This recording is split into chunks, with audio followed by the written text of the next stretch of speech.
오늘은 말씀드린 대로 교역자들 헌신하는 예배로 드립니다. 찬양이 어땠나요? 반응이 별로 그렇게 썩 깔끔하게 나오지 않는 걸 보니까 다 의도된 대로 된 것 같습니다. 말씀을 전할 때는 그렇게 긴장이 잘 되지는 않는데 막상 찬양을 하게 되면 왜 이렇게 떨리는지 모르겠습니다. 그리고 저희가 오늘 함께 찬양을 하면서 교역자들도 다 잘하는 건 아니다. 그 찬양의 그 은혜는 우리의 목소리 자체가 아니라 하나님을 향한 마음이 있다는 것을 함께 나누고 싶어서 우리가 이런 자리를 함께 나누었습니다. 오늘 우리가 함께 드리는 이 예배를 통해서 하나님께 큰 영광이 될 수 있기를 바랍니다. 그리고 함께하는 여러분 모두에게는 하나님의 크신 은혜가 충만하기를 주님의 이름으로 간절히 축원합니다.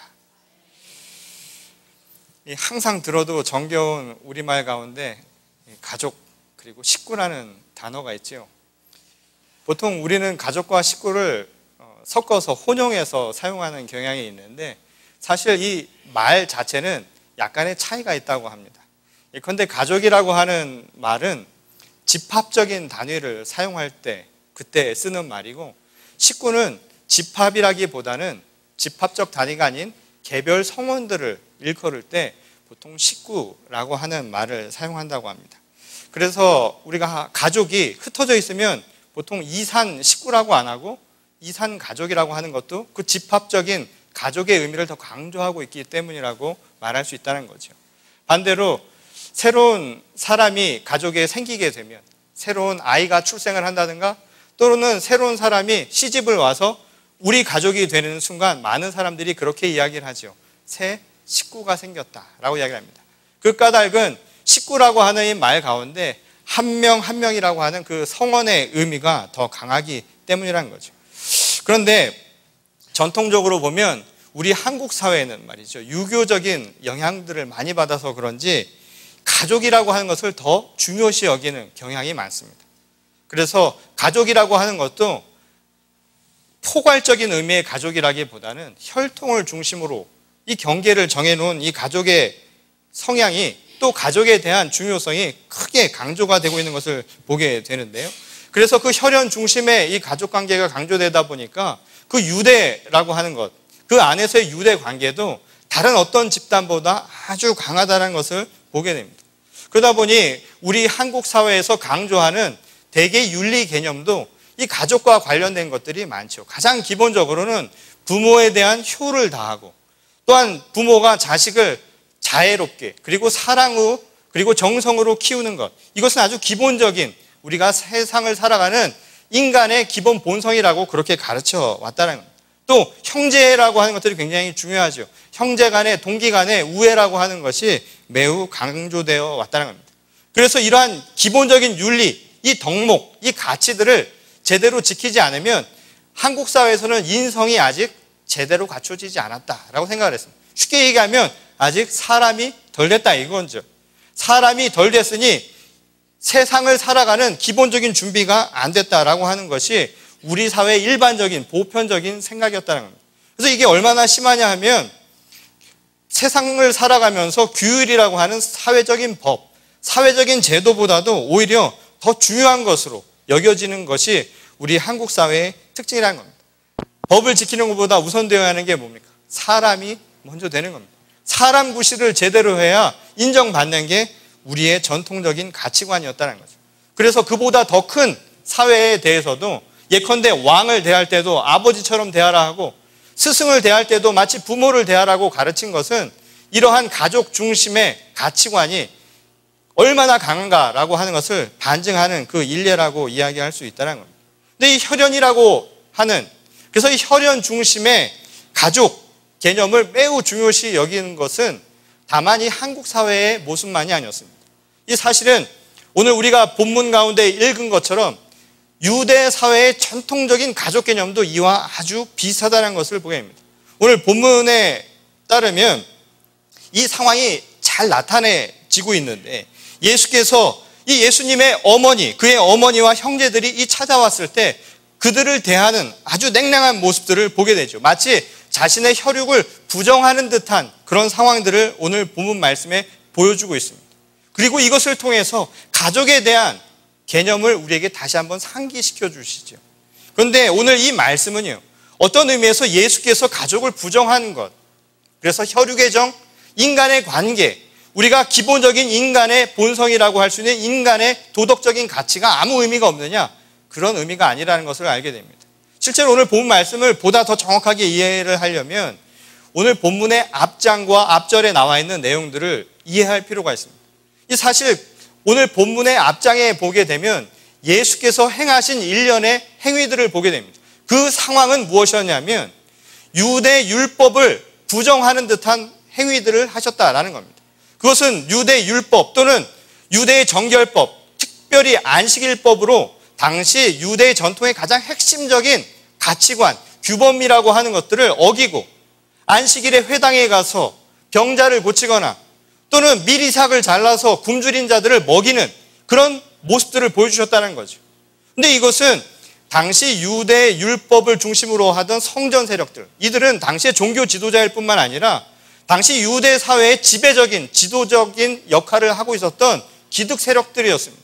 근데 이들이 자신의 기득권을 유지하기 위해서 근거를 삼은 것은 다른 것이 아니라 바로 율법이었죠. 근데 그 율법을 예수께서 부정하는 듯한 여러 가지 행동을 보여주셨다, 이 말씀인 겁니다. 그것으로 인해서 결국 무엇이 생겨나는가? 예수에 대한 반발과 또한 예수에 대한 비난, 그리고 그를 바라보는 곱지 않은 시선들이 이곳저곳에서 생겨나기 시작을 했다는 겁니다. 이 당시 유대인들이, 특별히 유대 지도자인 성전 세력들이 얼마나 예수님을 싫어했는가 하는 것은 예수님을 귀신에 비유한 오늘 본문 바로 앞절을 보면 알 수 있다는 겁니다. 오히려 예수님의 행동은 포퓰리즘에 가깝다라고 봤던 것이죠. 사람들을 홀리게 만드는, 사람들을 이끌게 만드는, 그래서 인기 영합주의다라고 하는 그들의 시선들이 결국 예수 그리스도를 비난하고 그 비난의 수위가 높아지니까 결국 그를 귀신에 비유하는 상황까지 초래하게 되었다는 겁니다. 근데 반면에 당시 사람들은 어떠했을까요? 당시 사람들은 예수님이 말씀하시는 한 가지가 희망의 메시지였습니다. 내가 오늘 이 시대를 살아가는데 힘들고 어렵고 고통스럽죠. 그리고 무엇을 행해야 할 것인가, 어디로 갈 것인가, 내 삶의 방향이 무엇인가를 모르던 사람들에게 예수님의 말씀 한 가지는 혁명적이고 해방적이고 그리고 무엇보다 희망적인 메시지였다는 겁니다. 그러니 그들에게 예수님의 존재는 희망적인 메신저와 같은 모습이었다는 거죠. 그래서 예수님이 가시는 곳마다 소망을 얻기 위해서 많은 사람들이 모여들었던 겁니다. 그리고 열광을 했던 것이죠. 그러면 그럴수록 율법주의자들, 유대 성전 지도자들은요, 그에 대한 반발감이 더욱더 커져갔다는 겁니다. 그리고 궁극에는 그를 견제하면서 급기야 귀신 들린 사악한 집단이라고 예수와 예수의 제자들을 몰아세우기 시작을 했던 겁니다. 그리고 그런 루머가 여기저기에 퍼져나가기 시작을 했다는 거죠. 오늘 본문 말씀은 바로 이러한 루머가 일어나고요, 그리고 그에 대한 비난의 수위가 높아지게 된 바로 그 순간 일어난 사건을 우리에게 보여주는 겁니다. 그 루머가 얼마나 심각하게 세상 가운데 퍼져나갔는지 결국 예수님의 육신의 가족들이 예수님을 찾아오는 상황이 벌어지게 된 것이죠. 예수의 어머니였던 마리아와 그의 형제들이 예수님을 찾아오게 된 겁니다. 이것은 아마도 당시 유대 성전 지도자들이 바라던 모습이었을 겁니다. 그들은 아마 이런 생각을 했을 것이죠. 지가 아무리 율법을 어기고 전통을 다 어긴다 하더라도 적어도 가족만은 어떻게 할 수 없을 거야 라는 생각이 그들의 마음속에 가득했을 겁니다. 그리고 그의 혁명적인 그의 발언, 그리고 전통을 깨부수고자 했던 그 모든 것들을 막기에는 가족처럼 좋은 것도 없을 것이다 생각을 했을 겁니다. 실제로 가족에 약한 것 아닙니까? 가족들도 마찬가지였을 겁니다. 커다란 거대한 세력에 맞서서 무모하리만큼 말씀을 전하고 있던 행동 하나하나가 그들의 시선 가운데 있었던 이 예수님을 바라보던 어머니의 마음이 어땠을까요? 형제들의 마음이 어땠을까요? 아마도 말리고 싶은 마음이었을 겁니다. 누가 나라를 위해서 내 몸을 희생한다고 할 때 그걸 그대로 맡길 수 있는 부모가 얼마나 되겠습니까? 그걸 그대로 내버려 두는 형제가 얼마나 되겠습니까? 아마도 그것을 말리고 싶은 마음으로 또는 그것을 그렇게 만들기 위해 수단과 방법을 가리지 않았던 유대 성전 지도자들의 뜻대로 어머니와 형제들이 바로 예수님을 찾아가게 되죠. 그런데 오늘 본 말씀을 보면 예수께서 그들을 바라보며 던진 말씀은 아주 냉랭했습니다. 누가 내 어머니며 누가 내 형제들이냐? 라는 말씀이었어요. 완전히 무시하는 말씀 같고요. 형제도 없고 내게는 어머니도 필요 없다라는 식의 말투로 들릴 수 있는 대목이죠. 그래서 예수님을 말할 때 가족도 없고요. 유대 성전 지도자들이 바랬던 것처럼 저 사람은 유대의 전통적인 가장 기본적인 가치, 그리고 인간의 가장 기본적인 도도 모르는 사람이다 라는 이야기를 들었을지 모릅니다. 피도 눈물도 없는 냉혈한 같은 사람이다. 그러니 저 사람의 이야기는 아무 쓸모가 없고 들을 필요도 없다라고 그들은 이야기했을지 모릅니다. 근데 이거의 사실이 아니라는 것을 우리가 너무나 잘 아는 대목이 있죠. 예수께서 십자가 위에 돌아가시기 직전에 그 마지막 남긴 유언 가운데 이런 말씀이 있었습니다. 자기 어머니를 위해서 남겨진 제자인 요한에게 내 어머니, 내 어머니처럼 네가 보살피기를 원한다. 그것은 남겨진 혈육에 대한 정, 그 사랑이 결코 식지 않았음을 우리에게 보여주는 대목이었습니다. 그리고 예수님 스스로도 혈육의 정, 인간의 기본적인 인간관계가 얼마나 중요한 것인가는 결코 부인하지 않았다는 겁니다. 다만 예수께서 우리에게 가르쳐주고자 하신 말씀의 의미는 무엇이었을까요? 그것은 다른 것이 아니었다는 겁니다. 오늘 우리에게 주어진 가족이라고 하는 이 개념을 더 넘어서야 한다는 것을 우리에게 보여주시고자 했다는 것이죠. 우리가 생각하는 가족은 우리 집 안에 갇혀져 있는 혈통으로 묶여진 유대관계가 우리의 가족이 아닙니다. 하나님 나라의 가족은 저 문 바깥에서 우리를 기다리고 있는 여전히 식구들이 있다는 겁니다.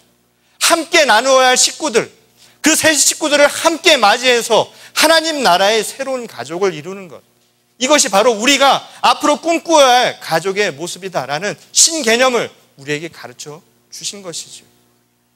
우리는 비록 같은 혈통이 아닙니다. 우리는 같은 부모에서 나온 형제자매도 아닙니다. 우리는 피부 색깔도 다를 수 있고 살아온 배경도 다를 수 있고 살아온 국적도 다를 수 있습니다. 그러나 그리스도의 보혈로 말미암아 우리는 한 가족이 될 수 있다는 것이죠. 그리스도의 십자가의 능력으로 말미암아 우리는 하나의 가족이 되었다는 겁니다. 무엇보다 예수 그리스도의 그 몸을 통해서 우리가 그 말씀을 먹음으로 함께 식구가 된 것 아닙니까? 식구는 다른 것이 아니라 함께 먹는 공동체입니다. 비록 혈연은 아닐지라도 함께 나눌 수 있는 식구로, 하나님 나라의 가족으로 예수 그리스도께서 우리를 지금 부르고 계시다라는 것이죠. 이것이 바로 오늘 본문 말씀이 우리에게 가르쳐주는 말씀의 핵심입니다. 오늘 우리는 이 성찬을 함께 나누려고 합니다. 여러분, 성찬의 예식은 예수 그리스도의 몸을 함께 나누는 겁니다. 그 몸은 다른 것이 아니라 말씀이 육신이 되어 이 땅 가운데 오신 모습이죠. 말씀을 나누는 겁니다. 오늘 우리는 하나님의 말씀을 나누고 또한 하나님의 몸을 함께 나누는 성찬 공동체, 그래서 식구가 된 겁니다. 그리고 그리스도 안에서 새로운 가족이 된 것입니다. 오늘 이 성찬에 여러분들을 초대할 때 여러분 나오셔서 식구가 되시기 바랍니다. 그리스도의 한 가족이 되어주시기 바랍니다. 지난 10여 년 전에 제가 이 버클리 연합 감리교회 이 파송을 오게 되면서 저에게는 새로운 가족이 생겼습니다. 처음 이곳에 와서 미국에 아무도 없는, 친지도 없고 친구도 없는 상황에서 이 미국 생활을 시작할 때 이 가족이 무엇인가 하는 것에 대한 생각을 많이 했습니다. 특별히 한국에 두고 온 부모님을 생각하면서 또한 한국에 두고 온 형제들을 생각하면서 가족과의 인연이 끝난 것은 아닌가. 그러다 보니 내 가족 그리고 내가 살아가는 이 삶에 대해서 점점 좁아지는 생각들을 제 스스로 발견한 때가 있었습니다. 그리고 늘 외롭고 또 어딘가 기댈 곳이 없다라는 생각을 할 때가 있었습니다. 특별히 제가 하나님의 축복으로, 사실 졸업 기념이라 저는 생각이 들지만 졸업 기념으로 저희 둘째 아이가 생겼을 때 어떻게 아이를 낳고 어떻게 아이를 키울 것인가 참 막막했던 때가 있었습니다. 가족들은 올 수 없고 오직 있는 것이라고는 저희 셋이 전부였던 때가 있었습니다. 근데 그때 알게 모르게 저희를 찾아와서 미역국도 해주고 격려도 해주고 무엇보다 저희 가족을 위해서 기도를 해주던 분들이 있었습니다. 그게 누구였냐면 우리 버클리 연합감리교회 식구들이었습니다. 함께 밥을 먹은 지 몇 해가 되었다고, 그 밥 먹은 정도 적지 않다고 찾아와 주었고, 또한 그것을 통해서 함께 사랑을 나눠 주셨습니다. 목회자로 부름받은 저에게 가장 큰 도전이 바로 가족이었습니다. 부모님에 대한 죄송함, 그리고 알게 모르게 떠오르는 옛 향수, 그리움. 그런데 주님께서 저를 부르시며 목회자로 주신 새로운 소명입니다. 가족은 내 어머니, 내 형제만이 아니라 그리스도 안에서 맺어주신 새로운 어머니들과 새로운 아버지들, 그리고 새로운 형제 자매가 있다는 것을 알려주신 것이었습니다. 바로 식구죠. 버클리 연합감리교회는 저에게 식구입니다. 지난 15년 동안 저에게 이 미국 생활이 가져다준 유일한 축복의 선물 가운데 하나가 바로 여러분들입니다. 하나님의 부르심을 받고 여기까지 와서 함께 식구로서의 하루하루 생활을 해나가고 있습니다. 오늘 이 식구로 부름받은 우리 모두에게도 똑같은 질문을 던지고 싶습니다. 우리 서로는 과연 식구가 맞습니까? 그리고 우리는 하나님 안에서 정말 새로운 가족이 맞습니까? 서로를 향한 마음과 서로를 향한 애틋한 믿음을 함께 나누고 있습니까? 바라기는 우리가 주 안에서 함께 식구로 새로운 한 가족이 되었으니 주 안에서 믿음의 공동체, 서로를 사랑하고 섬기는 배려의 공동체가 될 수 있기를 소망합니다. 그리고 그것이 우리를 통해 이제 저 문 밖에서 우리를 기다리는 수많은 식구들을 함께 아우르며 하나님의 공동체를 만들어가는 바로 우리들에게 주어진 소명이요, 또한 빛과 소금의 역할을 감당해야 할 교회의 사역임을 우리 모두가 깨우치는 이 시간이 될 수 있기를 바랍니다. 주님께서 식구된 우리 모두를 축복해 주시기를 다시 한번 주님의 이름으로 간절히 축원합니다.